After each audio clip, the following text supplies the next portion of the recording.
derecho, ¿sí? Positivista, realista, el tridimensionalismo, que es lo que propone él, pero que eso lo vamos a ver la semana que viene, no, la otra clase siguiente, de acuerdo al cronograma, ¿sí? Es la construcción del objeto de estudio para nosotros en las ciencias jurídicas y son las distintas perspectivas. Sobre eso es la tarea voluntaria que tienen para hacer, para reflexionar y que les suma puntos en caso de dudas, que está bueno que la hagan porque es específica para derecho. ¿Sí? ¿Les sigue diciendo que me venció?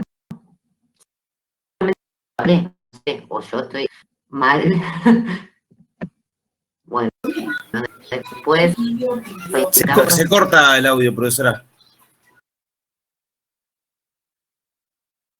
Como eso es porque estoy viendo Eva para corregir eso, lo hago después.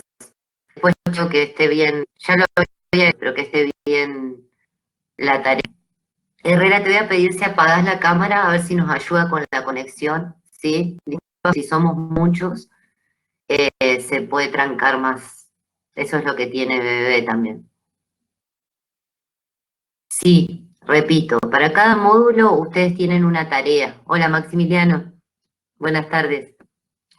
Para cada módulo ustedes tienen una tarea voluntaria, ¿sí? En este caso, para el módulo 1, tiene que ver con el derecho, la investigación en el derecho, las tradiciones en el derecho y demás, que es un texto que vamos a dar, ¿sí? La semana que viene no, la siguiente, en una clase específica de construcción de nuestro objeto de estudio para el derecho, ¿sí? Borsotti y Whitaker. Pero la de Whitaker es la de derecho y sobre ese texto está planteado, ¿sí? Ustedes tienen la guía de lectura para leer Whitaker, pero tienen además una tarea para reflexionar sobre el autor. Participan de manera individual, acuérdense que no pueden plagiarse entre ustedes ni de un trabajo de internet porque eso se controla, pues no tendría sentido, y si participan está bueno porque incorporan más eso y les da puntos en caso de duda, que hayan caso de duda para exonerar o aprobar la materia. Por cada módulo van a tener una idea distinta del módulo 1, y va a estar abierta por un tiempo, hasta incluso después del primer parcial, ¿sí? Sí, acá me dicen que yo lo arreglé, pero se ve que no lo arreglé.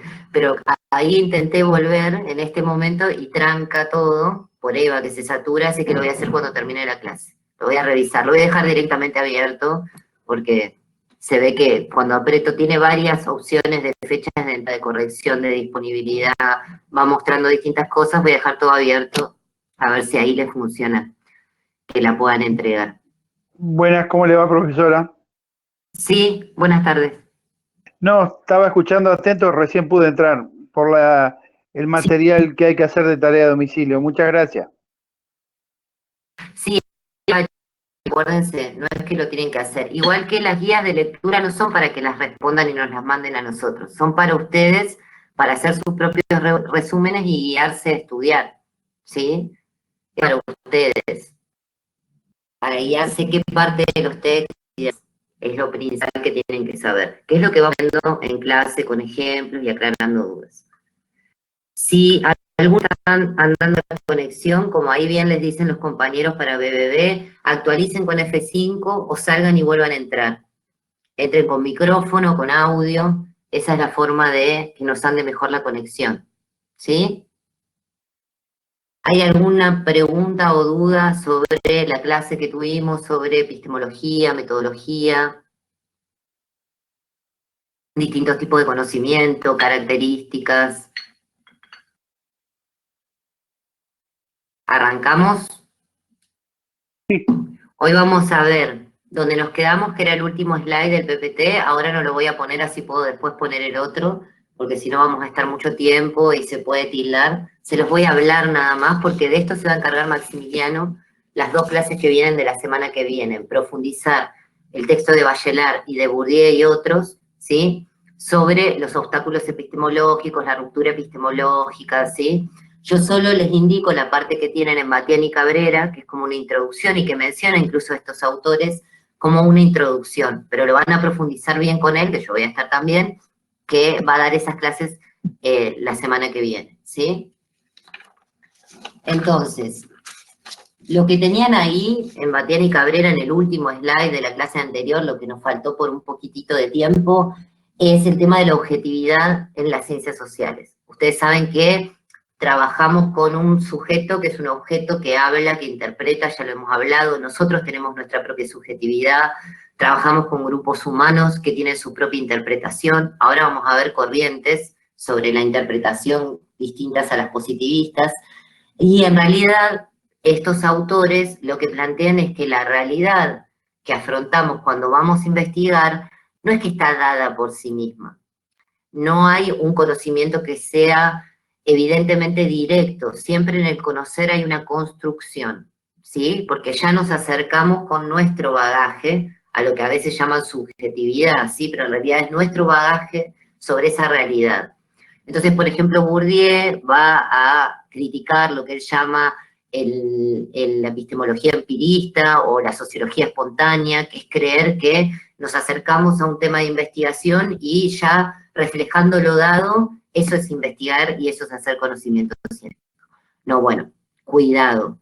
Hay una serie de constructos teóricos y conceptuales que se ponen en juego, hay una necesaria distancia que hay que tomar, que tiene que tomar el investigador.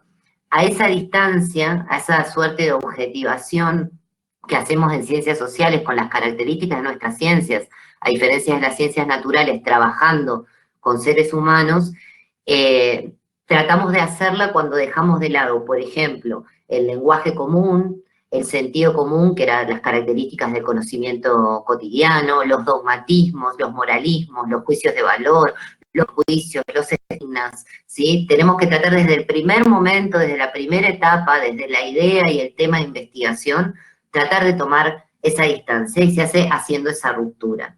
Esa ruptura se hace conceptualizando, estando atentos y atentas a esto que no se cuele en la investigación. Y después el concepto de vigilancia epistemológica se da durante todo el proceso. Y hay un control constante a que no se filtre toda esa subjetividad que le podemos decir, o todos esos obstáculos como la mera opinión, ¿sí? Como lo viejo, es decir, Bachelard dice que la cabeza vieja tiene que ser rehecha, ¿sí? Necesitamos no estancarnos en el pensamiento, estar abiertos a los hallazgos para poder encontrar lo novedoso, ¿sí? Entonces, tenemos que reconocer que esos obstáculos existen para nuestras ciencias en particular, tenemos que hacer una ruptura desde el inicio de la investigación con todo ese mundo de lo cotidiano que tiene todas esas falencias que pueden interferir y sesgar la investigación, y después tenemos que mantener la vigilancia durante todo el proceso, ¿sí? Por ejemplo, uno de los ejemplos que les da Bourdieu es el tema del gusto. Uno diría que el gusto es algo muy personal, ¿sí? Y sin embargo, él precisamente realiza estudios para explicar cómo hay componentes sociales, e incluso, de acuerdo al cálculo de los grupos sociales, se tienen y lo hemos visto en sociología, en lo que llaman multiculturalismo, que en realidad es pluralismo cultural o interculturalidad, pero podemos ver que dependiendo del lugar, dependiendo del momento histórico, todo eso cambia, ¿sí? Igual con los criterios de lo que es belleza, igual de los criterios con lo que es amor, vida, muerte, etc. ¿Se acuerdan que Durkheim, si se acuerdan de Sociedad y Derecho, se metió con un tema muy difícil, como es el suicidio, e intentó demostrar que además de las cuestiones o las dimensiones psicológicas, había componentes sociales que tenían que ver con la integración y la regulación social. En su época, que tenían que ver con el estado civil, la religión, la integración familiar, el sexo, todo eso tenía que ver o influía en un acto que parecía tan íntimo como quitarse la vida. Entonces, este tipo de demostraciones que trae la sociología ponen a prueba lo que uno pensaría desde el sentido común o desde lo inmediato sobre un fenómeno. Y para eso se sigue un método. Tanto Bourdieu sigue su método, como Durkheim, se acuerda, seguía un método con estadística, con las reglas del método sociológico, con los hechos sociales, ¿se acuerdan? Entonces, hacer ciencia, como veíamos la clase anterior, tiene ese requerimiento de sistematicidad, de metódica, de objetiva en este sentido que lo estamos diciendo, ¿sí? De fáctica, de empírica, de comprobable, de verificable, de hacer explícito todo el camino que llevamos en el proceso de investigación para que cualquier otra persona, siguiendo los mismos pasos, llegue a los mismos resultados. Y no forzar, ¿sí? No forzar, sesgar, como se le dice, para que mi hipótesis sea valedera, porque yo quiero que en el campo esté sucediendo lo que a mí me parece. No. Eso no es pensamiento científico y no entra dentro del pensamiento científico. Creo que ya hablamos que en casos donde una tesis o un trabajo tiene una hipótesis, el hecho de refutarla es tan válido como confirmarla, por más que se cree que lo mejor es confirmarla y decir sí, por donde yo tenía esa intuición, esa asunción de lo que podía pasar es donde pasó en el campo, me lo reflejó. Puede que no, y eso es igual de válido porque otros investigadores saben que ya esa línea no la tienen que seguir o le buscan otra dimensión. Pero lo que nunca se puede hacer es cejar la investigación. ¿Sí? Después vamos a ver las distintas etapas, yo en el segundo módulo de el pensamiento científico, y vamos a ver cómo vamos haciendo, ya les dije desde el primer momento, la ruptura y durante todo el proceso la vigilancia. Espérenme un segundo, así preparo lo de hoy. Esperemos que no se tilde, para que lo puedan ver ustedes sobre todo.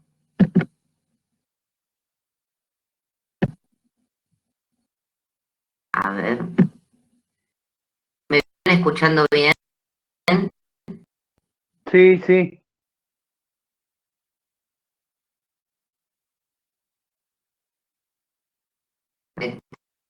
Me avise con el TV. Denme un momento de esto. ¿Usted escucha bien, profe? Sí, los escucho bien. Denme un segundo, que estoy esperando esto. Lo que tiene Webex es que suele tener una mejor conexión, pero no nos íbamos a arriesgar en un día como hoy, donde en la clase anterior tuvieron el inconveniente.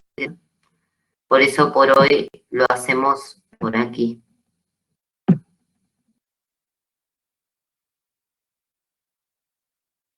A ver. Estoy tratando de cerrar todo. A ver si me permite mostrárselos. Yo lo estoy viendo, pero ustedes no, ¿no? No, no se ve nada, profe. ¿Dónde está? Acá. A ver. Ahora sí. ¿Lo ven? Todavía no, hay unas flechas dando vuelta. Está cargando, ahora sí. Ahora sí. Bien. Ok. Bien.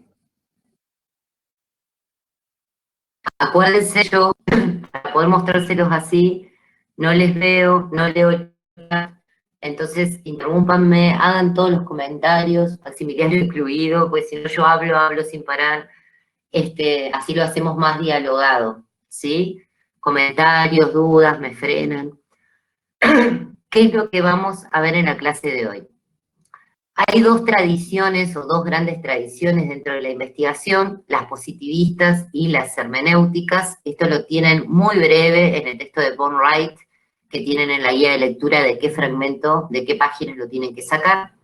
Después tenemos a Wallace, con su famoso ciclo de Wallace, que yo les adelantaba que muchas veces se marean y en realidad es una referencia que se utiliza para entender el proceso de investigación y para explicar el método inductivo y el hipotético deductivo, ¿sí? Y después tenemos los aspectos éticos de la investigación social, que muchas veces no se ven, que tienen un texto de Sand. Todo esto lo tienen colgado el material y la guía de lectura, ¿sí? ¿Qué pasa con la ética? ¿En qué situaciones nos encontramos con dilemas éticos? ¿Qué se puede hacer? ¿Qué no se puede hacer? Si es necesario o no tener parámetros éticos para un proceso de investigación en temáticas sociales y jurídicas, que son nuestra disciplina. Entonces empezamos por acá. En Von Wright les va a explicar básicamente que la tradición histórica dice que la época que correspondió a las ciencias naturales tiene que ver con el Renacimiento tardío o la época barroca. Pero a partir del siglo XIX, y ustedes lo saben, que tiene que ver con el contexto de la modernidad, que ya lo vieron con Foucault en la parte de epistemología de sociedad y derecho, de cómo el hombre pasó a ser un sujeto, objeto de estudio a partir de la modernidad, y en eso Foucault tenía esa frase de que el hombre es reciente, tiene apenas casi ni tiene 2 siglos, y le llamaba la atención y decían, no, pero el ser humano existió siempre. Bueno, pero existe en tanto objeto-sujeto de saber, y ustedes saben que para Foucault la relación entre saber y poder es importante. las ciencias humanas como la sociología, la antropología, la filosofía, la psicología, nacen en ese contexto del antropocentrismo, ¿sí? Y dentro de las investigaciones de las ciencias humanas hay como dos grandes corrientes, ¿sí? Dentro de lo que llamamos positivismo, ahí tienen que reconocer a alguien de Sociedad y Derecho sí o sí. Ustedes saben que Comte, si se acuerdan del liceo, era el precursor de Durkheim, el que le puso el nombre de sociología a lo que él entendía como física social, ¿sí? Y física social ya les da una idea nombrarlo así, de que quería que se pareciera lo más posible a la rigurosidad de una ciencia natural, ¿sí? Durkheim mejoró, ¿sí?, los planteos de Comte en cuanto al método, ¿sí? Con un método, ¿se acuerdan del derecho social, las reglas del método sociológico, ¿sí? Que era un método social, un modo de obrar, pensar y sentir, exterior, anterior, ¿sí? Que además se explicaba por otro hecho social, que reunía las mismas características, ¿sí? Pero lo importante de esta corriente es lo que llaman humanismo metodológico. Es un método a aplicar que tiene que ver con los principios, en estos primeros siglos, de las ciencias naturales. Se luchaba por tener, entiendan que cada contexto, también los autores están luchando contra otra disciplina o están discutiendo con otros autores por una cuestión de también un poco imponer el prestigio de su ciencia. Y desde la sociología querían establecer que era una ciencia, valga la redundancia, suficientemente científica. Entonces, por eso la rigurosidad, los principios de las ciencias naturales, la explicación causal, que obedezca a leyes, a datos, y acá lo que se buscaba era explicar. Por eso estas corrientes utilizan lo que serían técnicas, mal dicho, pero duras, ¿sí? Como la estadística, que está dentro de los métodos cuantitativos, ¿sí? Se trabaja con estadística, probabilística, por supuesto siempre con margen de error y demás, ya lo veremos en las técnicas, pero tienen que ver con esta concepción de lo científico.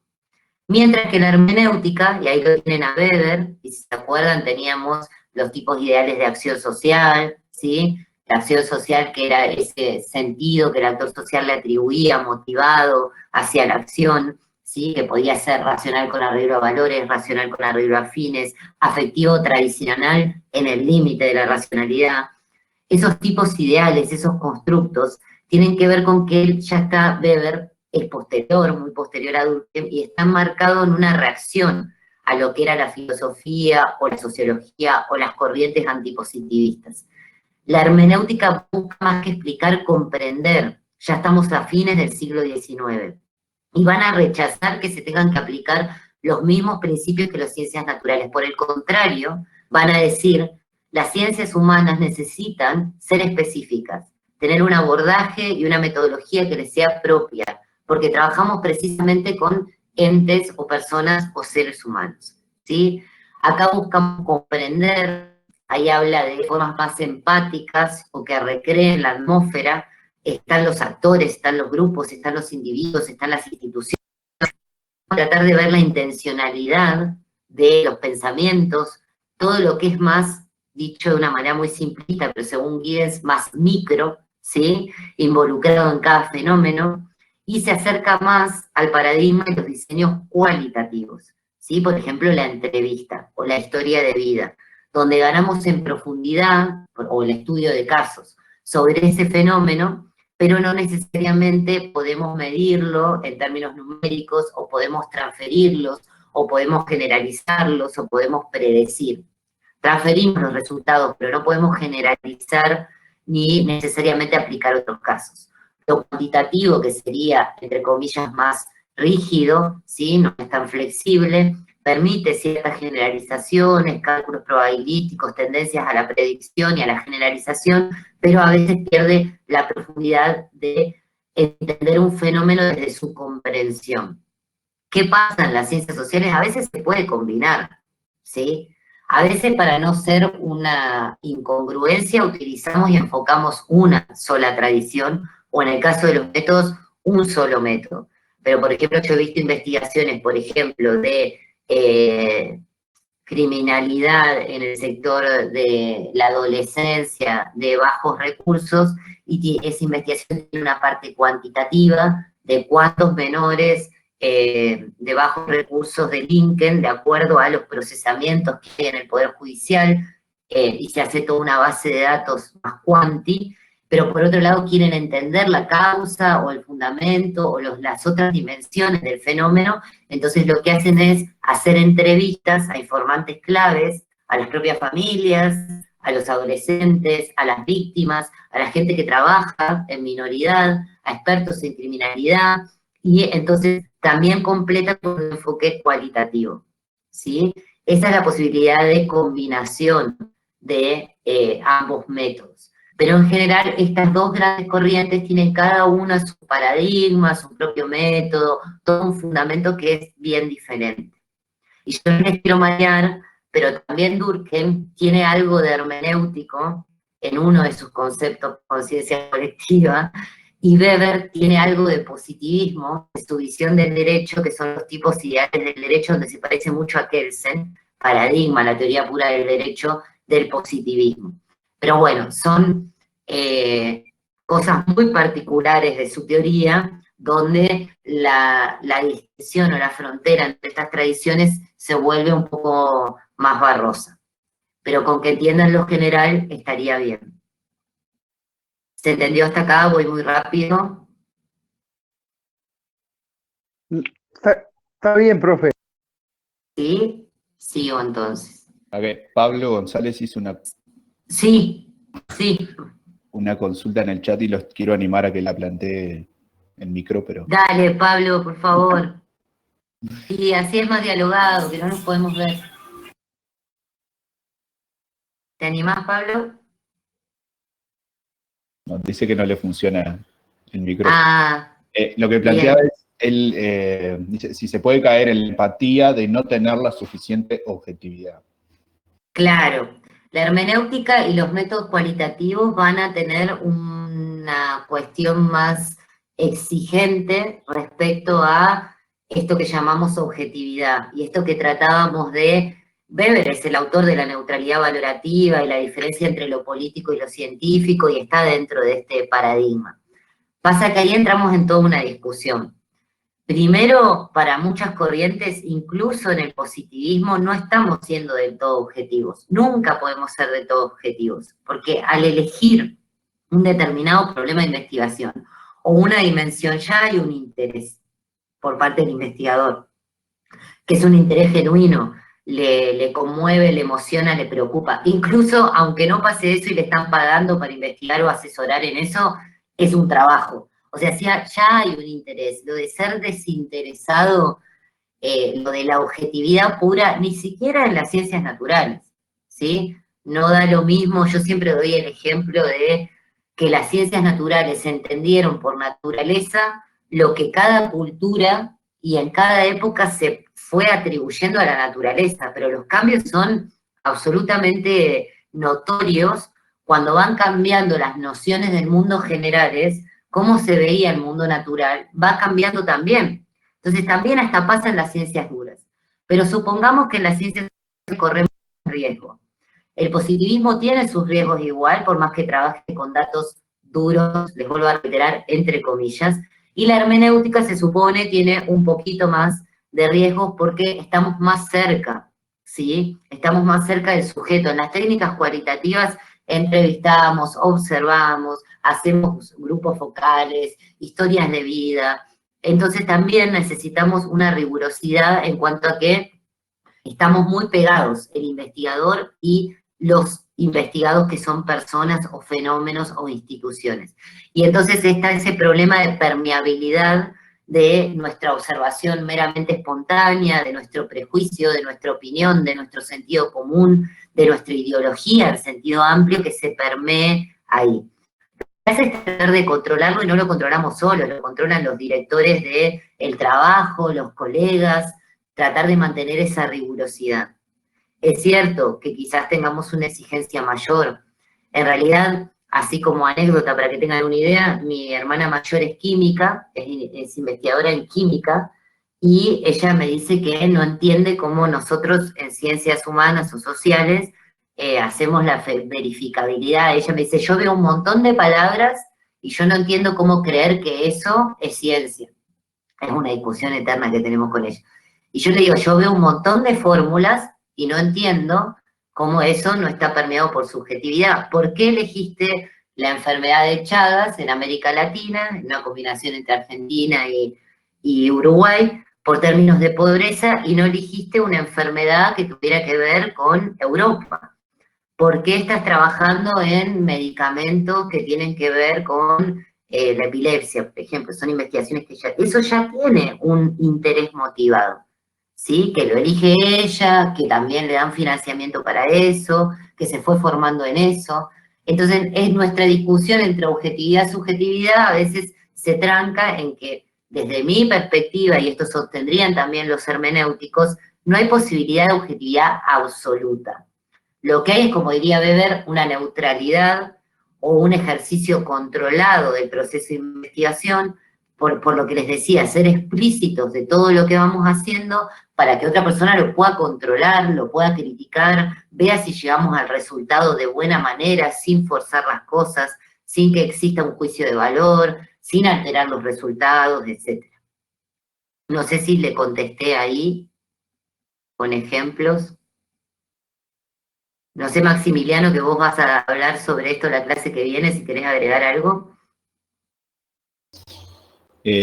No, solo que sí, Pablo se dio por contestado. Capaz Bien. solo hacer alusión a lo que habías comentado antes, que la herramienta de la vigilancia epistemológica es en realidad la que nos permite, como en cualquiera de las dos corrientes, pero quizás con mucho mayor esfuerzo, con una perspectiva hermenéutica, es el ejercicio que nos permite irnos controlando, porque, bueno, no dejamos de ser personas cuando investigamos, y quizás yo pueda no tener una opinión previa sobre un átomo o una bacteria, pero seguro que como soy un ser social voy a tener ya una opinión previa sobre cualquier problemática social, y eso seguramente pueda influir con mayor fuerza, pero... Exacto, perfecto. Bueno, con él van a ir en profundidad sobre esa parte que nos preocupa de la objetividad en las ciencias sociales y humanas, y las jurídicas, por supuesto, que están ahí. Entonces continuamos, ustedes odian este circulito, o sea, no todos, pero en general, que es Wallace cuando intentó graficar, pero es muy útil, intentó graficar los principales componentes de un proceso de investigación. ¿Sí? No tienen que saberse qué dice en cada cosa, sino entender esta lógica. Estos son los componentes, y este es un círculo que en realidad no tiene inicio ni fin, dice Wallace. Se puede empezar por cualquiera de los puntos en un proceso de investigación. Lo importante, y relacionado con lo que hablábamos de ruptura epistemológica, es que mientras nos mantenemos dentro de este círculo, de estas etapas, cualquiera sea la dirección, no sé si me están viendo porque yo soy bastante gestual, pero hacia la derecha o hacia la izquierda, de abajo hacia arriba, de arriba hacia abajo, mientras nos mantengamos ahí estamos en un proceso de investigación. ¿Sí? Lo importante de este círculo es que sirve para explicar los distintos métodos, el hipotético deductivo y el inductivo. No sé si se acuerdan algo de esto de el liceo. Muy vago. Pero bueno, muy vago, bueno.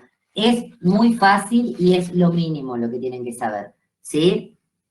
Miren este cuadrito y vean lo que sería empezar desde la teoría, ven el centro, hacia la derecha, pasando por la deducción lógica, la hipótesis, la interpretación y llegar a la observación. Estamos partiendo de lo general a lo particular.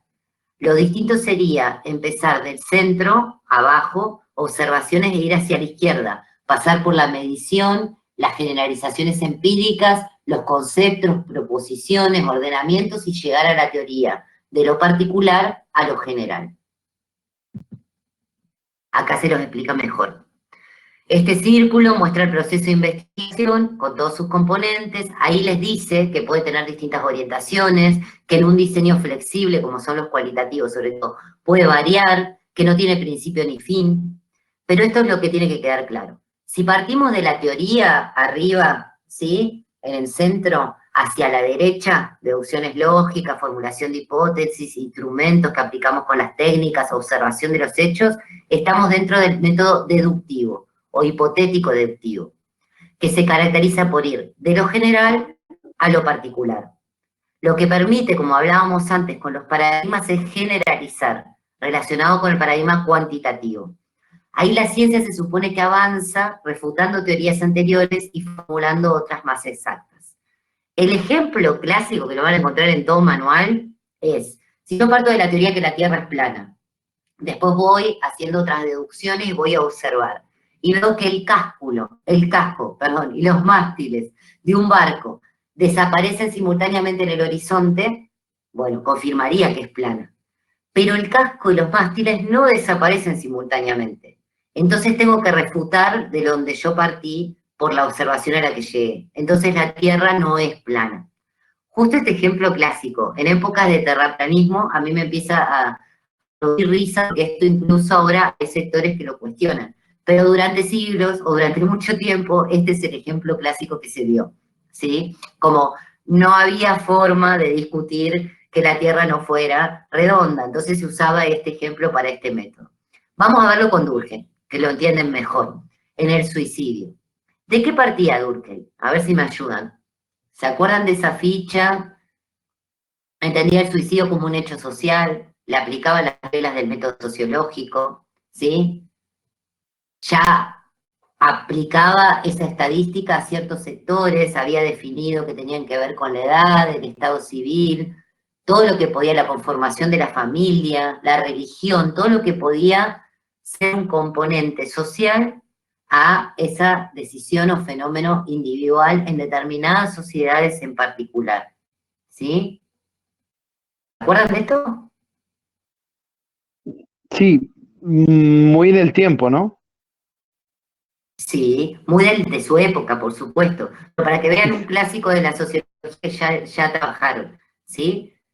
¿Cómo hizo él? Bueno, partió, por supuesto, una teoría, fue formulando lo que creía, fue a observarlo, lo observó en realidad aplicando métodos estadísticos, lo confirmó, ¿sí? Y después también se vuelve a completar el círculo. Lo confirmó y afinó la teoría y las leyes y demás. Y eso le permitió generalizar que al menos en ese tiempo y en esos países, ciertos componentes que en ese momento eran o tenían que ver con la integración y la regulación social, tenían una influencia en ese fenómeno social. ¿Se acuerdan los distintos tipos de suicidio? Sí, el anómico, el altruista. Uruguay está caracterizado por algunos estudiosos como el tipo anómico, ¿sí? Pero tenía que ver con la mayor o menor integración o regulación. Se corta su comunicación. ¿Me escuchan? ¿Me escuchan ahí? Ahora sí, ahora sí. Retomo entonces, que él trabajó desde la teoría, desde lo que suponía de construir los presupuestos para ir a observar, en su caso hizo estudios estadísticos en estos países, distintos componentes, y el círculo de Wallace a veces se completa, da toda la vuelta, ¿sí? Y en ese sentido pudo reafirmar sus leyes o sus proposiciones y afirmar que en realidad el suicidio se explicaba en su componente sociológico por la mayor o menor integración o regulación social. En su época, en esas sociedades, la integración social significaba en ese momento, ¿sí? En cambio, el método inductivo, que hace como el proceso al revés, partiendo de abajo hacia arriba, de las observaciones que estaban abajo al centro, hacia la teoría, iniciamos en la observación, vamos midiendo, generalizando, llegamos a las teorías, eso es el método inductivo. Va de lo particular a lo general, permite transferir en lugar de generalizar, tiene más que ver con el paradigma cualitativo, y entiende que la ciencia no avanza tanto por refutación como por acumulación de conocimientos. Entonces partimos de observaciones y proposiciones singulares y concluimos en una teoría general. Siempre que trabajemos con un número grande de casos, que no haya ningún caso negativo, que las observaciones se realicen en distintas condiciones. El ejemplo clásico de manual es, si yo observo que el oro se dilata ante el calor, empiezo a probar con distintos metales, y llego a la ley o a la teoría de que todos los metales dilatan el calor. En ciencias sociales, en lo cualitativo, se puede trabajar con historias de vida, son entrevistas muy largas a una misma persona como biografía, y en ese relato biográfico observar en la significancia, esto es bien hermenéutico, ¿sí? En el lenguaje del actor social, comprender y ver regularidades significativas en lugar de numéricas.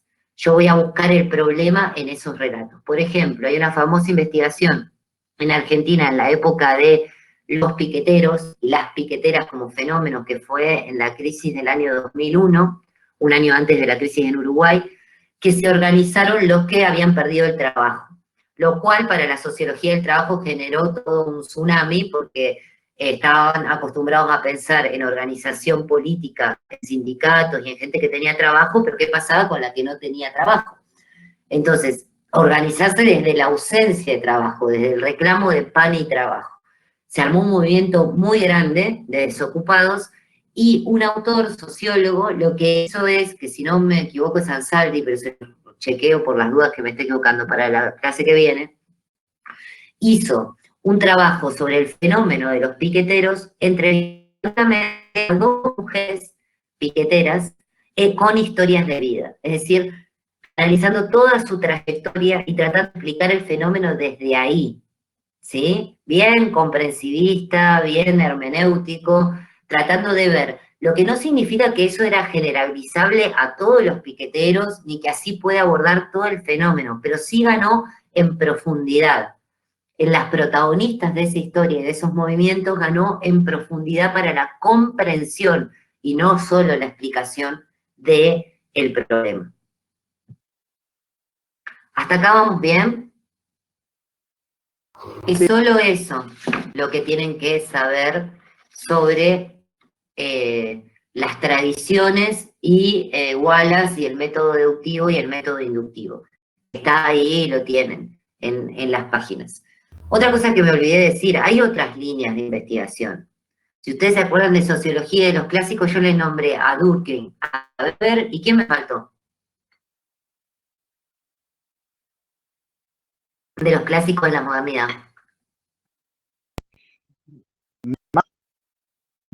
Responden a Marx. Marx, claro. Explicar ni comprender. Me costó, pero me acordé. El tercero, sí. Ni explicar ni comprender. Ahí es transformar. ¿Se acuerdan la tesis 11? ¿Sí? De Marx, de que los filósofos se habían dedicado a explicar el mundo y era hora de transformarlo. ¿Se acuerdan del llamado a la revolución que hace en el manifiesto comunista? La discusión que Weber tiene en el político y el científico, que es posterior a Marx, lo tiene un poco con el marxismo, en esto de distinguir cuándo hacemos investigación y cuándo hacemos trabajo o valoraciones políticas.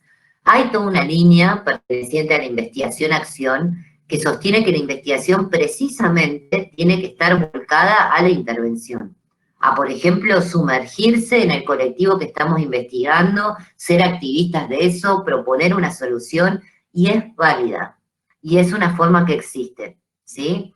Obviamente el cuestionamiento que habían hecho antes, imagínense en una corriente como esta, ¿no? Lo de la subjetividad, lo de la neutralidad, es mucho más difícil a veces de defender frente a un positivismo estricto, o una academia, o un tribunal que tenga una visión muy cerrada de qué puede ser el conocimiento, la investigación y para qué. Pero sepa que existe este tipo de investigaciones, que tienen que ver con otro paradigma de para qué hacer ciencia y otros métodos donde ya la discusión sobre si ser subjetivo o objetivo pasa o trasciende a un debate mucho más profundo. Se los quería mencionar porque en Bornwright no está, pero existe, ¿sabes? Y bueno, para que sepan que está, ¿sí? Y no negar la tercer corriente o el tercero de los clásicos que ustedes ya vieron. Ahora vamos a entrar en algo que pocas veces se ve, pero que por eso le vamos a dedicar hoy un tiempo, el final de la clase, que es la ética en las ciencias sociales. ¿Qué pasa con esto? Hay aspectos que se vuelven muy importantes o significativos al trabajar con seres humanos, porque la mayoría de las veces estamos en condiciones o iguales, no horizontales. ¿Quién creen que está por arriba? Que puede tener una relación de poder o tener mayores herramientas entre investigador y investigado. Para que hay algunos que dicen que no te llegaron a escuchar. A ver, ¿Escucha bien? ¿Escucha? como dice. Un robot, se está cortando la conexión. A ver, actualicen o vengan y vuelvan a entrar.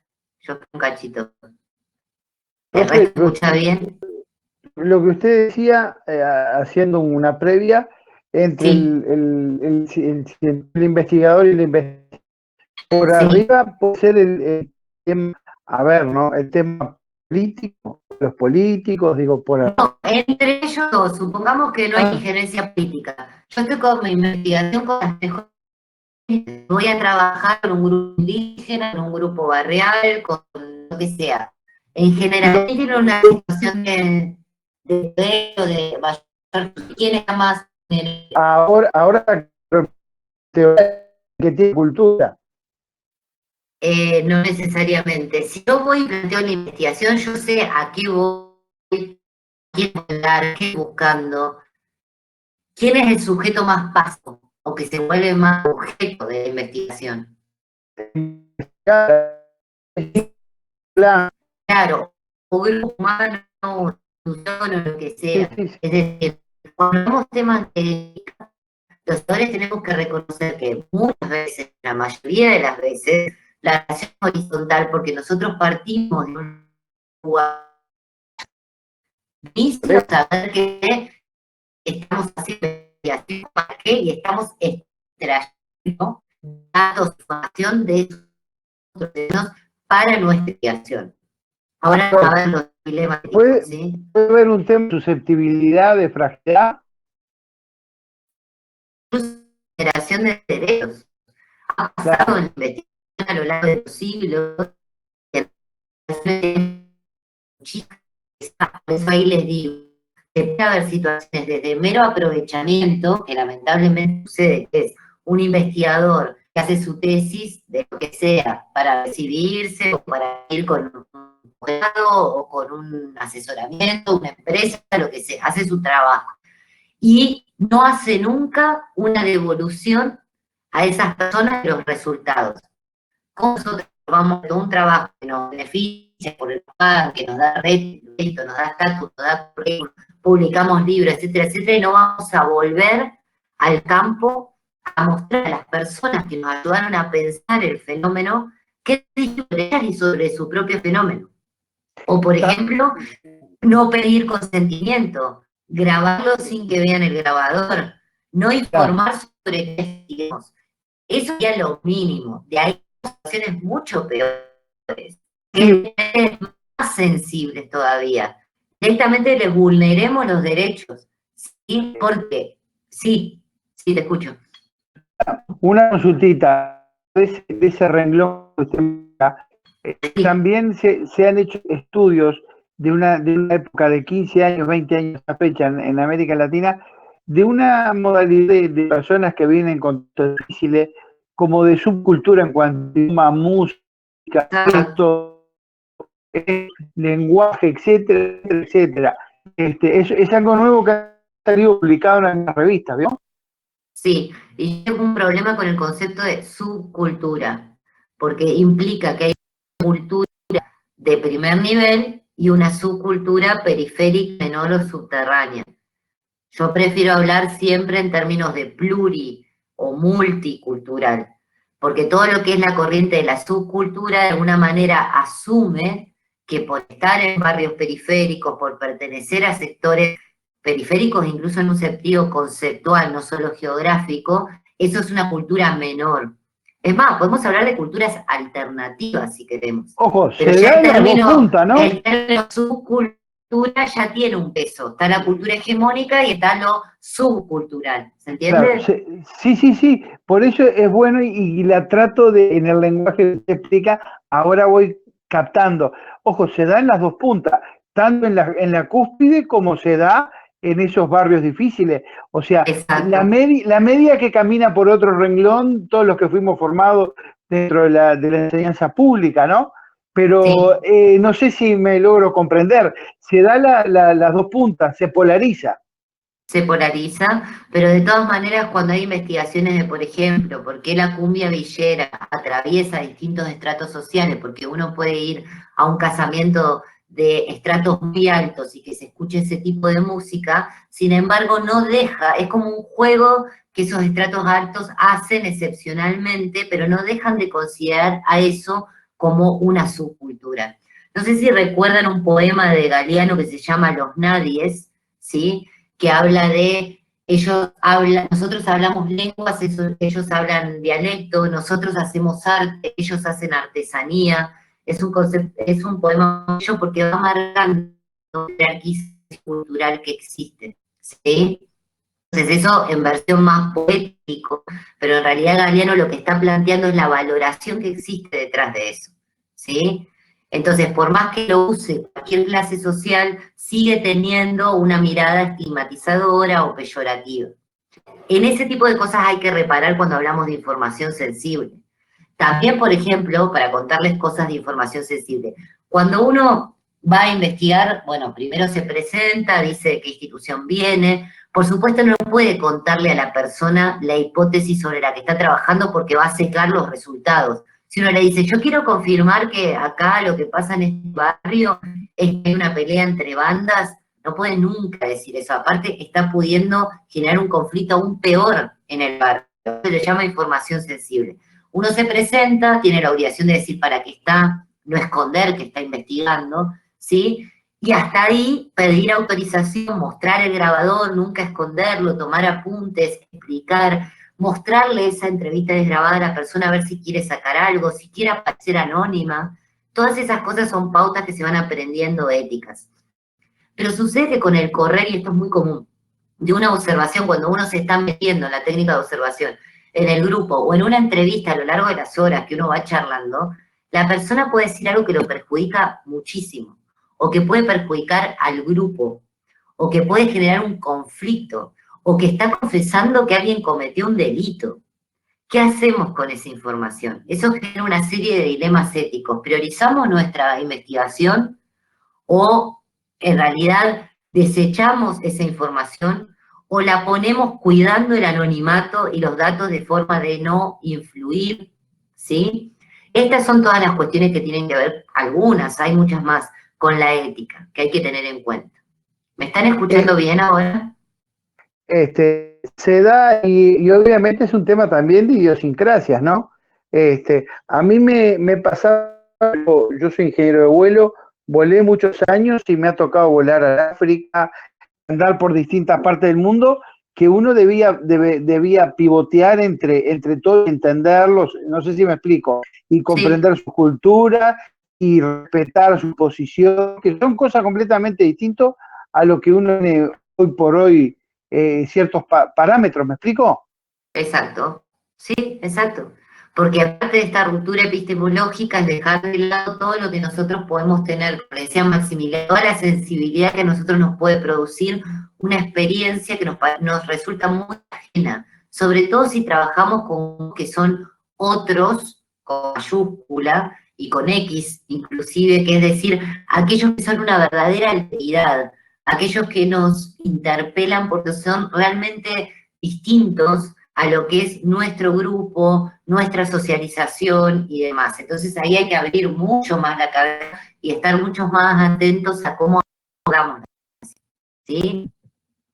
¿Están escuchando ahora robótica o bien? No, bien. Digo, eso lo viví porque ya le digo, he andado por muchas partes, fundamentalmente en África y en Asia, que son culturas que no tienen nada que ver y la verdad uno debe ser muy respetuoso de todo y ajustarse al entorno que ellos marcan, ¿no? Pero también dejarse interpelar. Yo les cuento cosas que me pasaron. Con la India y la comida y los olores, los gustos y esto que hablaba hoy del capital cultural, a mí me decían que yo olía mal porque olía a carne, a carnívora, que les daba impresión. ¿Sí? Y con culturas indígenas en Bolivia, entrevistando, cuando me preguntaban, culturas bastante aisladas, cómo sancionábamos una infracción, y yo les contaba de la prisión, les parecía algo terrible, porque ellos la mayor sanción que tenían es, como son comunitarios y colectivos, era el exilio de la persona que había cometido una infracción. Primero era la reparación al vecino y demás, pero lo peor era expulsarlo de la comunidad, perder su condición de miembro de la comunidad y que se tuviera que ir. No se imaginaban, según ellos, pusiéramos en zoológicos a las personas bajo rejas, o sea, les parecía algo salvaje nuestra forma de resolver el conflicto. Sí, Ahí, yo estuve, en ese intercambio es cuando uno también se pone en cuestión en esto que es interculturalidad y demás. ¿Sí? de alguna manera, digamos, yo estuve en Oruro, Sucre, Cochabamba, La Paz, en alguna manera es como una muerte civil, apartado de la sociedad. Exacto. Es dolorosísimo. Es La muerte dolorosísimo. comunitaria, ¿sí? Ahí va, es dolorosísimo. Mire que Para ellos hablamos, que son comunitarios sí, es lo sí, peor. ¿Sí? porque tienen otros parámetros y otro respeto. Otra Tienen, cosmovisión. es verdad, Ahí, Leticia iba a hacer un comentario, Sí, por unos sí, comentarios que quedaron colgados arriba. Pablo sí, hacía una pregunta, no sé si hacía una pregunta y se daba la respuesta al mismo tiempo sobre la idea original de la jerarquía del investigador. sí, Que a mí me parece bueno siempre tener presente, yo no sé qué hago de Foucault antes, pero la idea de la relación de saber como efectivamente una relación que se modifica todo el tiempo. Y así exacto, como quizás Leticia hoy tiene una relación jerárquica aquí en la clase porque es la docente a cargo, que mañana van al club a hacer gimnasia y son compañeros de clase de gimnasia y ella no tiene ninguna exacto, jerarquía. Y la jerarquía la tiene el profe de gimnasia y eso cambia. Entonces, el investigador como jerarquías la jerarquía es la institución de investigación que tiene atrás y no la persona en sí misma. exacto. Y Muy eso bien. Sí, se va gracias por aclararlo, Maximiliano. Sí, Y después Vanessa comentaba, decía que la discusión ética, por ejemplo, cuando se identifican delitos, ¿no? Puede sí, ser una opción, decías, bueno, salvar la verdad, ¿a qué costo? Que eso me parece que también es una reflexión interesante de cuál es la actitud correcta que se tiene que tener en ese momento, de sí, qué es lo que se valora o prioriza. sí. Eso es terrible. Les diría que no tengo una respuesta para eso y que va a depender de qué tipo de delito se esté confesando y lo que también en su momento ustedes y los consejeros y las personas les aconsejen, por decirlo así, a veces los principios de confidencialidad y uno podría aplicar las reservas que tienen otras profesiones, pero justo la profesión jurídica también tiene el deber de denunciar, entonces ahí se nos mezclan varias cosas entre el investigador, el jurista y demás. Yo en eso les cuento un caso extremo, estando entrevistando en Ecuador a un dirigente político con el grabador apagado, pero él viéndome que yo estaba haciendo apuntes, me confesó que estaban articulando un golpe de Estado. Es la experiencia más fuerte que yo vi a nivel personal cuando estaba con mi tesis doctoral. Y no solo me asusté, porque implicaba muchas cosas a nivel personal que me lo dijera en una entrevista casual, no entendí su intención, pero también tuve muchas dudas sobre qué hacer.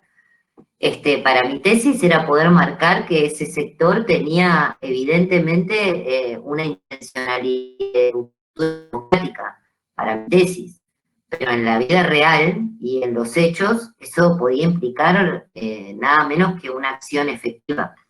Después analizando otros puntos y entendiendo a la persona y consultando a otras personas y hablando con mis directores, fue más bien un acto de no sé cómo decirlo de manera sutil, pero como que se quiso agrandar y ser prepotente y demostrar su fuerza y también ver mi reacción frente a eso. Ojo, que nos enfrentamos incluso a cosas como eso. Ese es el ejemplo personal, no sé si Maximiliano tiene algún otro, delitos o de cosas así muy fuertes que nos pasan a veces investigando y que no sabemos qué hacer. Una madre que te dice que su hijo deliró, que fue preso por tal cosa, pero también hizo tal otra y en esa no lo descubrieron. Y estamos escuchando eso y no sabemos qué hacer, ¿sí? No sé si hay algún comentario o pregunta. De repente, digo, pasa, y en ese tema, un llamado a la reflexión. No puedo ir a conversar con el hombre ni hablar, pero el tema es que hacía yo con eso como información. Si yo me ponía en cabeza de investigadora, era muy valiosa esa información. Pero si yo la pongo en una tesis que se publica, eso desata un problema institucional grave. Bueno, en Bolivia pasaba lo mismo con el Valle del Beni y Exacto. Santa Cruz con La Paz. Son culturas completamente... Yo venía a entrevistar en Bolivia, estaban justo en la época de mayor conflictividad. Es Entonces verdad. entrevistaba a operadores de todos los partidos políticos. Cuando me encontré con una situación así, que fue en Ecuador, fue, como les digo, el extremo de eso. La verdad fue uno de los más difíciles. Que Sabina vive en Mendoza, se siente totalmente independiente del resto de la provincia, igual que Córdoba. Sí, en ese sentido es distinto todo, pero digo, yo estaba en ese país y estaba asistiendo a algo que es de naturaleza política que nos puede involucrar a todas las democracias en América Latina y las rupturas democráticas y los golpes de Estado en América Latina y etc. Correcto. Pero bueno, sí, digo. Ahí solo como ejemplo que es muy habitual, sobre todo en sociología, ahora también en antropología, son los casos, por ejemplo, de investigación que ver con la violencia basada en género o violencia doméstica. Cuando alguien decide investigar ese tema, está decidiendo que se va a enfrentar a miles de situaciones que le van a contar, que configuran un delito, y tiene que evaluar dos cosas. Una, si puede soportar como persona, en primer lugar, vivir todo eso, que lo cuenten. Y también valorar, de alguna manera, una cosa más, si puede ser egoísta, es, bueno, no hay un conocimiento quizás hoy, o bueno, hoy sí hay, pero en su momento las ciencias sociales no han construido un conocimiento suficientemente válido y útil como para abordar estas situaciones y alguien lo tiene que generar. La forma de generarlo es ir y meterte adentro de las situaciones de violencia. Eso es como el bien general, si se quiere, de alguna manera que te puede... Y cuando te enfrentas a eso, ¿cuál es la mejor decisión? Si, por ejemplo, denunciar, o sea, salir de una persona, una mujer que te cuenta una situación de violencia, si vos cortás la investigación básica de la denuncia, si es lo mejor para esa persona. Exacto, porque muchas veces queriendo involucrarnos podemos hasta perjudicar a la persona. Absolutamente. Claro, ahí va. O si es, bueno, mientras hago la investigación, articulo con organismos que puedan hacer otro proceso de prevención y la acompañen y la ayuden, no sé. Pero eso, hay algunas líneas de investigación en ciencias sociales que de base, desde el inicio, parten de meterse en ese conflicto. Que no hay otra forma de investigar sobre esos objetos, ¿no? Exacto. Y como son temas súper sensibles, repletos de dilemas éticos y de información sensible, es muy difícil la línea. Es muy compleja, ¿sí? Por eso no es que hay una respuesta acabada, pero les estamos planteando lo que sucede respecto a esto con lo que se puede llegar a encontrar. Porque todos estos fenómenos son sociojurídicos. Cualquiera de las cosas que nombramos va a tener una regulación legal o una ausencia de regulación legal. Internacional, local, vieja, para un sector social. Entonces les va a tocar en lo jurídico también y en el ejercicio profesional tener que lidiar con temáticas y tener que ver qué hacer con la información sensible. Dicen que en derecho mismo, en derecho procesal, hay procedimientos que se hacen con un cuidado especial por la temática que implican, ¿sí? Para no revictimizar, etcétera, etcétera. Bueno, sigo por la obra. Es Santi, la autora, que es bastante reciente, años 60, 70 en Estados Unidos, que empezó a reflexionar sobre la necesidad de protocolos de ética para las investigaciones en ciencias sociales. Y se fue tomando el modelo de las ciencias biológicas. Esto generó dos posiciones destacadas en el mundo que son muy contrastantes.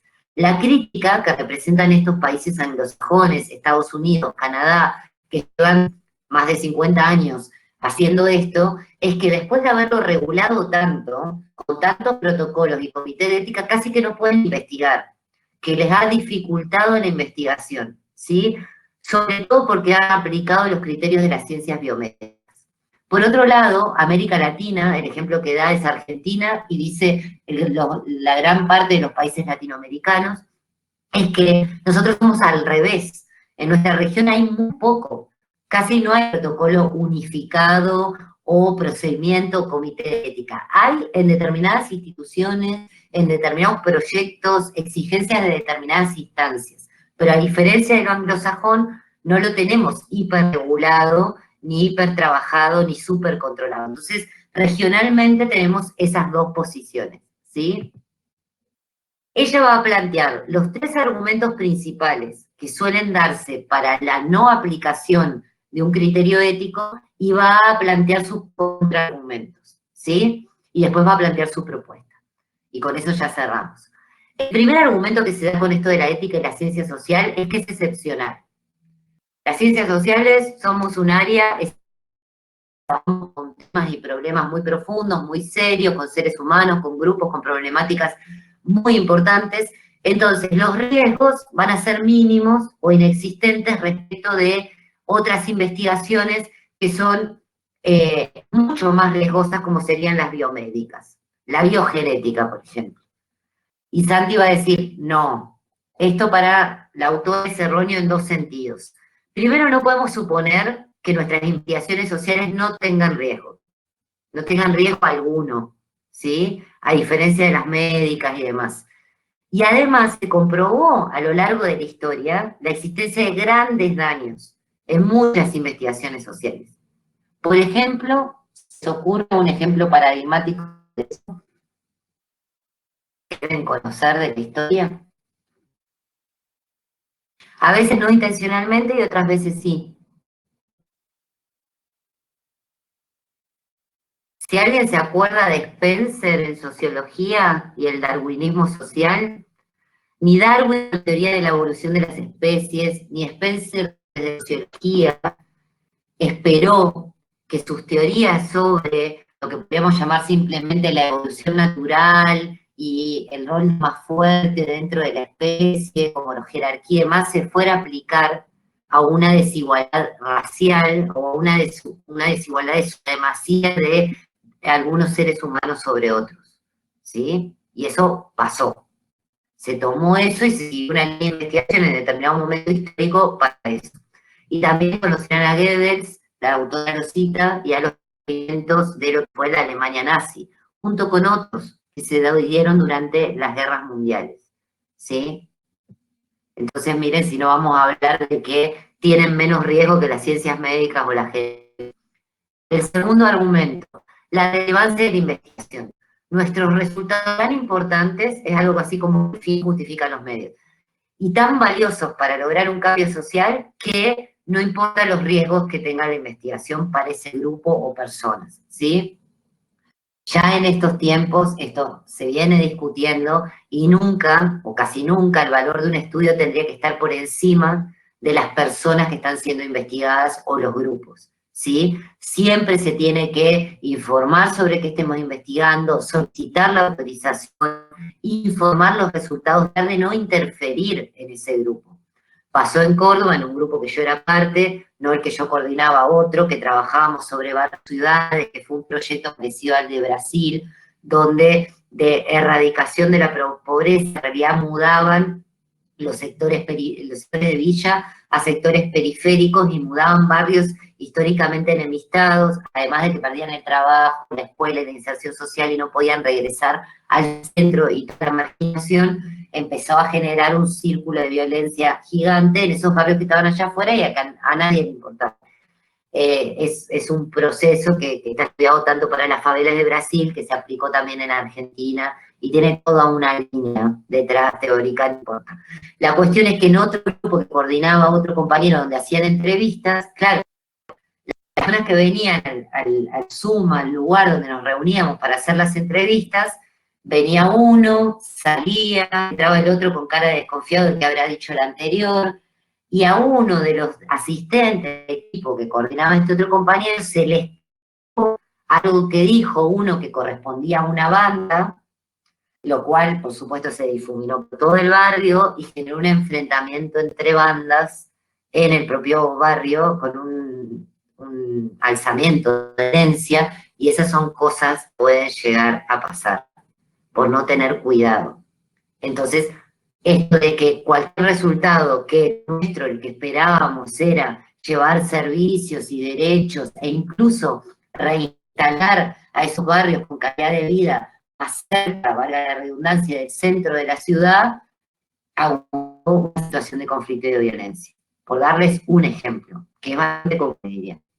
Entonces, ahí no estamos considerando las diferencias en investigar y hacer política pública. Encima, lo que sucede es que si uno les dice la hipótesis, que ya les dije que no hay que decirlo, y lo que esperamos de la investigación, queremos mejorarle las viviendas, si logramos presentar esto para el sector político, puede que salga, y eso queda una promesa. Imagínense cómo se sienten utilizados y vulnerados las personas que dieron su voz y contaron su verdad para nuestro trabajo, ¿sí? Y el es la autonomía de las esferas de que tiene origen en Weber, ya lo hablamos, en esta diferencia entre lo político y lo científico, que durante mucho tiempo le llamamos también neutralidad valorativa, ya les dije, estuvo como muy en boga en las ciencias sociales, pero para esta hora, esto de distinguir juicio político y neutralidad valorativa no es tan fácil ni es tan incuestionable. En realidad, primero tenemos que ver que nuestra ciencia no es completamente autónoma, no queda completamente al margen de la cuestión política, los intereses económicos, ideológicos y de todo tipo, ¿sí? Ni necesariamente en las investigaciones sociales se buscó siempre el bien de la humanidad.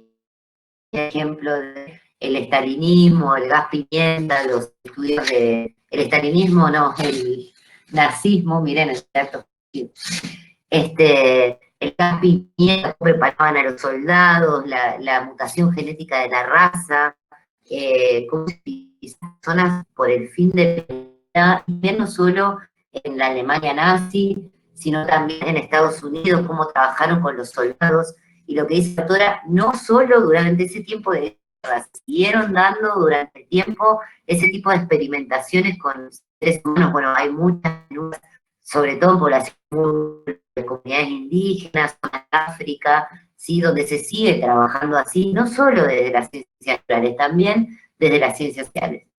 Y por otro lado, tenemos que empezar a priorizar al sujeto de investigación, un poco linkeado con el argumento anterior y el contraargumento.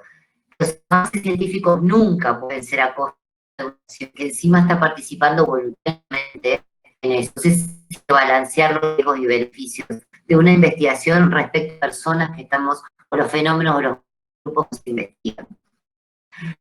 Ahora, respecto a lo que decía al inicio, es que tanto la sobreregulación anglosajona como la falta normativa y pautas y comités de ética latinoamericana presentan dificultades. Entonces, habría que buscar un equilibrio que tenga que ver con ciertos principios de análisis ético que compartamos para las ciencias sociales, que tenga que ver con nuestras características, a diferencia de lo que hicieron los anglosajones, que no sea el mismo protocolo ético que se usa para la ciencia médica o biomédica, sino que tenga que ver con nuestras características. Y ahí toma una autora, Sieber, y dice, en una investigación nos tenemos que anticipar, recién cuando pensamos el tema ya se nos ocurre qué vamos a investigar y a quiénes, vamos a pensar qué problemas éticos podemos llegar a tener para tratar de evitarlos o de minimizarlos. También tenemos que familiarizarnos con ese entorno. Uno a veces piensa que entiende porque leyó cómo es un entorno, pero no está ahí. Y una vez que está ahí haciendo lo que se llama trabajo de campo, descubre que algo que daría por supuesto, que tomó de algo que le contaron o que vio en una película o que leyó en una investigación, a esas personas les va a parecer adecuado y quizás resulta hasta un insulto. ¿Sí? Esto pasa cuando se trabaja, como les decía, con otros, muy otros, muchas veces, ¿sí? Y les pongo un montón de cosas donde a partir de la vergüenza uno aprende, y de la humildad uno aprende investigando en esa alteridad, ¿sí? Y siempre desde la investigación tenemos que atender a todos los posibles problemas éticos que podemos llegar a tener, ¿sí? De acuerdo a las necesidades del grupo que investigamos. acá terminamos. Preguntas, dudas, consultas, comentarios. Nos quedan 5 minutitos para aprovechar. ¿Me están escuchando? Sí, sí.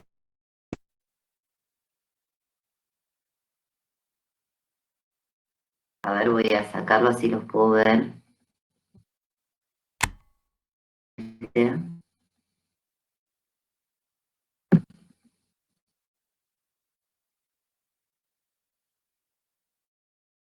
Ahí veo. Ahí, Pablo, ¿qué decías? Las generaciones fallidas, producto de las investigaciones sociales de la época, presentaban lineamientos sociales generales que se evocaban en aspectos negativos en el contexto actual. Muy rápido y no te alcancé a entender. Pablo, qué lástima que no tengas micrófono. Es lo que lleva, no dar promesas, es lo que lleva a las generaciones fallidas, que producto de las investigaciones de la época, presentaban lineamientos generales que se ven en el contexto actual. Perdón que me perdí en que estaban, igual bien que compartan entre ustedes, ¿sí? Yo me perdí, nada más.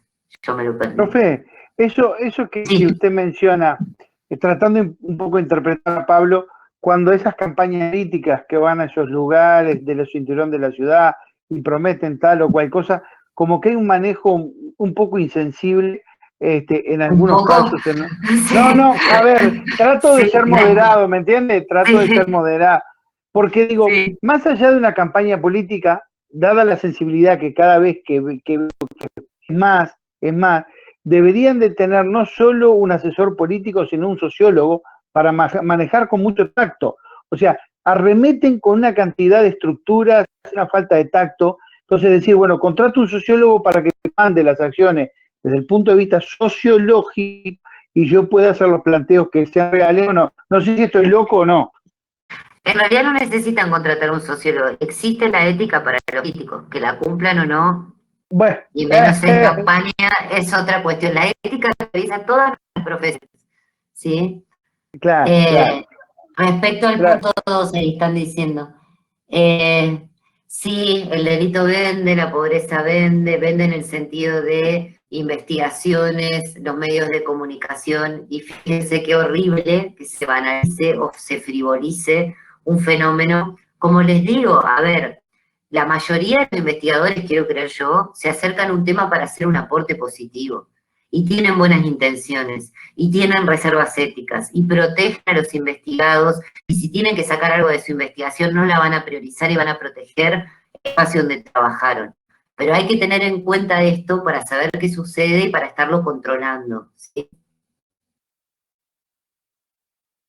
Se está dando mucho con el tema de las vacunas ahora, que a veces algunos profesionales ningunean o aquello, lo otro, y es un tema de boga, me parece.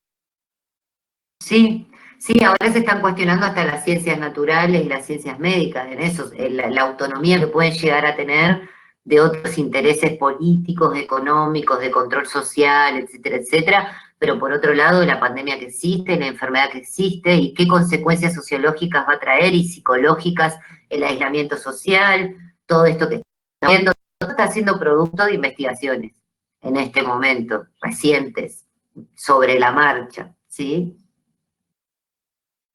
Muchos grandes autores sacaron un librito que yo no voy a recomendar porque me pareció bastante insultante la tapa. Bueno, si quieren se los digo, o sea, si quieren lo ven, pero yo particularmente me enojé mucho, no sé qué pensará Maximiliano si lo vio, que se llamaba Sopa de Wuhan y tenía un murciélago, o sea, ya partía de la base del COVID y la teoría china de una manera despectiva, pero además que ahí participan los grandes, que yo los adoro y me apasiono leyéndolos, Zizek, Butler, Hahn, estaban todos los contemporáneos, los que andan volando, por decirlo fácilmente, y muchos latinoamericanos también, lo cual estuvo bueno. Lo que hicieron fue aplicar sus conceptos y teorías que ya tenían sobre el análisis social, agudizarla a la pandemia.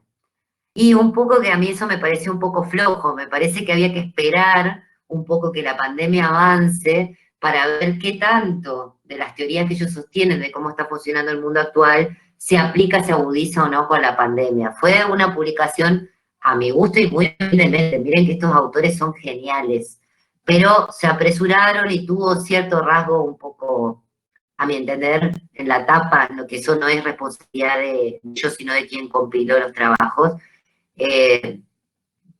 discriminatorio, por decirlo de alguna manera, ¿sí?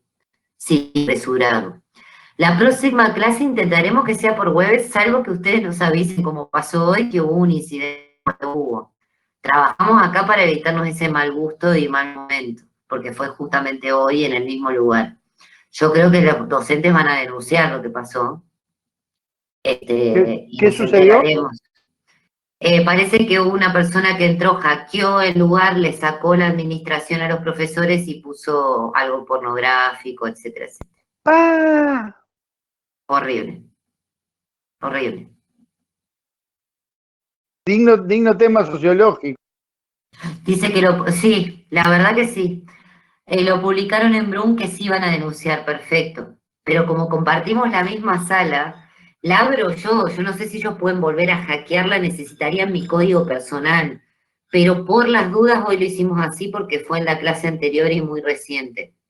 Por supuesto, si nos llega a pasar algo así, nos cambiamos, yo cierro la clase y se vienen para acá y nos cambiamos inmediatamente a BBB.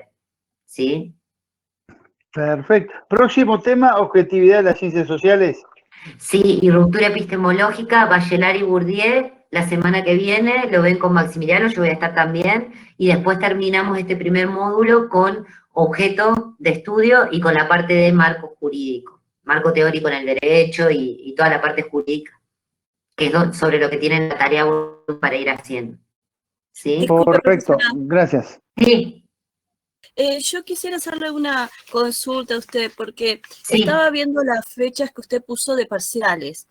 sí, Y me encontré, porque me puse en el calendario para no enredarme con la fecha de los parciales, sí. y encontré con que el 24 de junio, que tenemos el último parcial con usted, me Sí, coincide ahora tengo con, dolor para...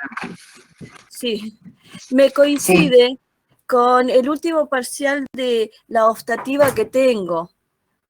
¿Podría ¿Cuál hacerlo es la un día antes? optativa? Estadística, y no puedo hablar con la profesora porque Ah, todavía está que se resuelve, que si se hace, que si no se hace, y bueno, preferí hablar con usted. bueno, lo hablamos, mandame un mensaje por privado, por mail, a ver si lo puedes rendir antes, ¿sí? Si lo podemos coordinar de alguna manera. Es complicado hacer eso, porque en realidad tiene que tener una justificación y por eso ponemos las fechas de antemano.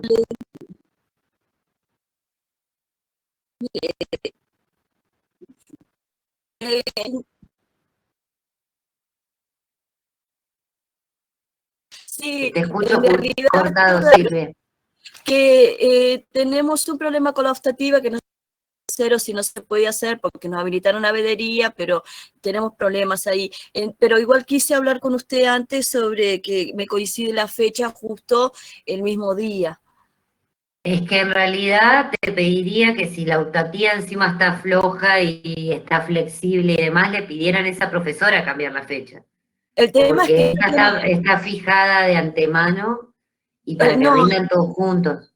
el tema, la optativa está fija, lo que no están fijas son los de abogado y notariado, si la van a poder dar o no. La optativa está fija. El tema es No, que pero la fecha. no, Si la ni fecha siquiera está fija. La fecha también está fija. Lo que no estamos todavía muy seguros, que todavía Veledia no dio el último dictamen, somos nosotros, los estudiantes de abogacía y notariado. Ah, bien. Pero Bueno, lo vemos. y además el problema es que la optativa es una vez a la semana. Y coincide en el horario, todo. Y me coincide justo en el horario de la clase suya. Una pena, Bueno, esto ya me pasaba en otra ocasión. escríbeme por privado y lo vemos. Y Bueno, decime si hay bárbaro. algún otro compañero o compañera en la situación y lo pensamos a ver cómo lo resolvemos para que sea justo para todos, ¿sí? Bueno, bárbaro. Ahí en el chat le pedí alguna dirección de mail, profe. Me pueden escribir por Eva, directamente, por privado. Perfecto. Va directo a mi mail, ¿sí? Correcto, perfecto. gracias. Bueno, gracias a los que estuvieron y se quedaron. Nos encontramos la semana que viene. Buen fin de semana, cuídense. Gracias igualmente. Saludos a Buenas Maximiliano. noches. Chau, chau, gracias, que pasen bien. Estás ahí, viste que estamos ahí, Maxi, ¿no? Llegan los saludos, llegan, no estás en el limbo. No, no queda grabado, Vanessa, justamente para que trabajen sobre las guías de lectura y hagan sus propios resúmenes sobre los textos, ¿sí? Y no transcriban las grabaciones mías ni los PPT les saquen fotos, eso no es para estudiar. Esa es la base, pero ustedes tienen que ir a los textos.